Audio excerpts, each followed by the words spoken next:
I rise today as a woman member of Parliament with immense pride and a deep sense of satisfaction to support the 3 bills that were placed by the government on the floor of the House today.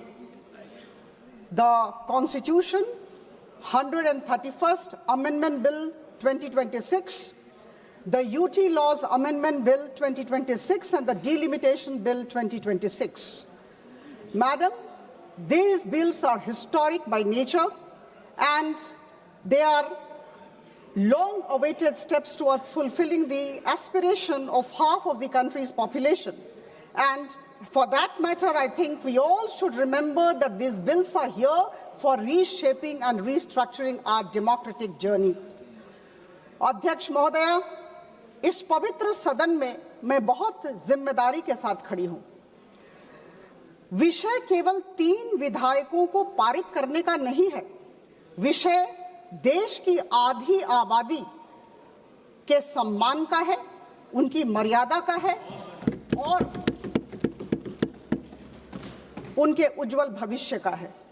विषय केवल महिलाओं के प्रतिनिधित्व का नहीं है, विषय इस सदन की गरिमा का है, हमारी संवैधानिक प्रतिबद्धताओं का है और लोकतांत्रिक मर्यादाओं को अधिक सशक्त बनाने का है। जब मैं यह बात आपके समक्ष उपस्थापित कर रही हूं तो स्वामी विवेकानंद की पंक्ति याद आ गई। उन्होंने कहा था कि अगर किसी भी समाज की वास्तविक प्रगति का आकलन करना है तो हमें उस समाज में रहने वाली महिलाओं की स्थिति को परखना होगा और तभी हम समझेंगे यह समाज किस प्रकृति का है। लोकतंत्र केवल चुनावी प्रक्रिया नहीं बल्कि प्रतिनिधित्व की एक समावेशी संरचना है। ऐसे में जब आधी आबादी, देश की आधी आबादी, आप समझें, निर्णय के दायरे से बाहर हो जाती है तो निश्चित तौर पर मैं कहूंगी कि लोकतंत्र की गुणवत्ता प्रभावित होती है। यही मुझे रामधारी सिंह दिनकर की 2-3 पंक्तियां याद आ रही हैं। तुम एक अनल कण हो केवल, अनुकूल हवा लेकिन पाकर, छप्पर तक तो तुम जा सकती, ज्वाला प्रचंड फैला सकती, एक नन्ही सी चिंगारी भी।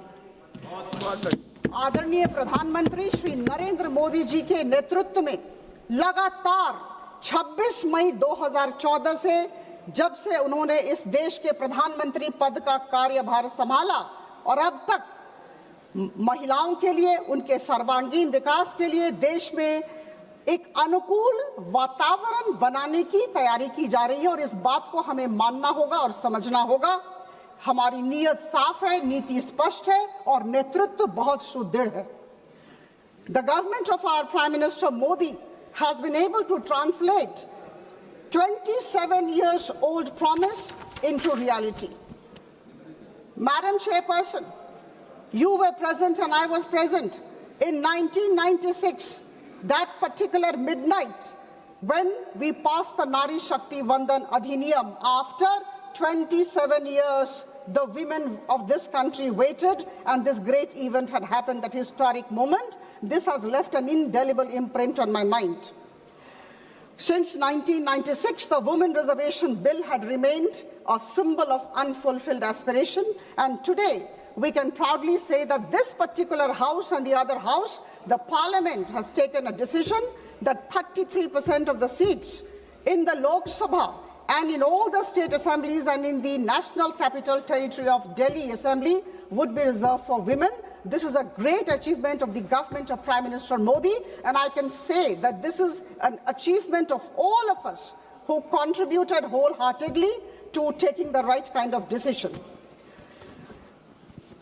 Madam, since morning I have been sitting here and listening to both the sides, the treasury benches and the opposition, and I can see some of my friends on the right from the opposition were full of contradictions in their statements. Some said, we are delayed. Some said, why is the government in a hurry?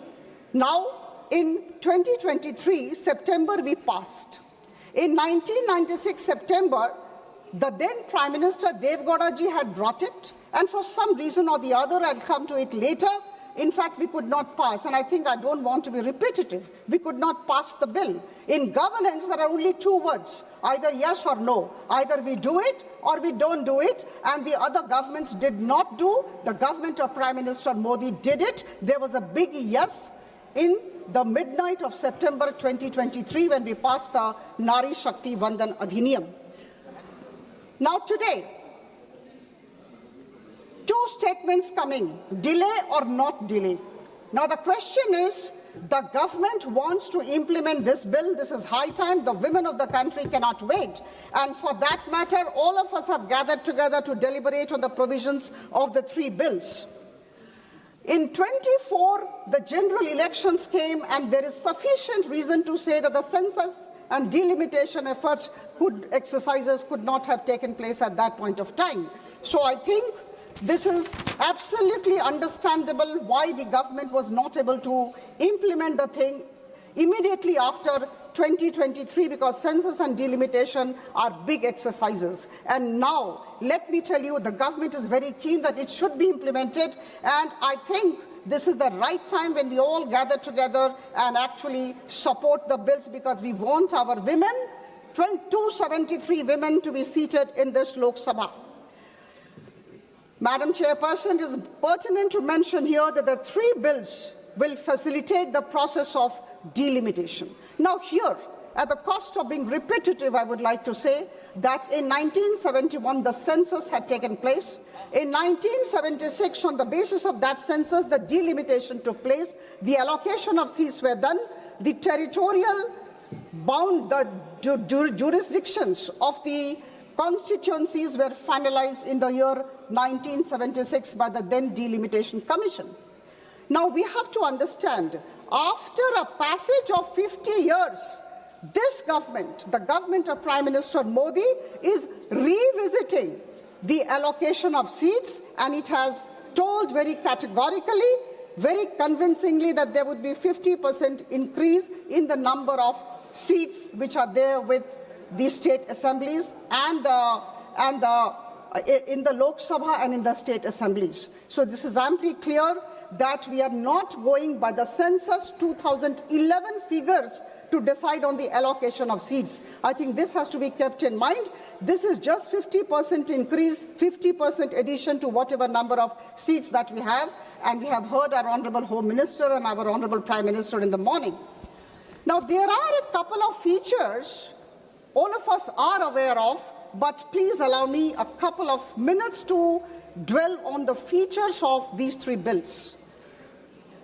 The first bill, very important, the Constitution Amendment Bill, the 131st Constitution Amendment Bill, talks of amendment of 6 articles of the Constitution, 81, 82, 170, 330, 332, and 334A. Now, number 2, extremely important, is the delimitation exercise. We have to understand, my dear friends, both right and left, unless and until we have the delimitation exercise, we just cannot go for reservation of seats. Which seat do we reserve?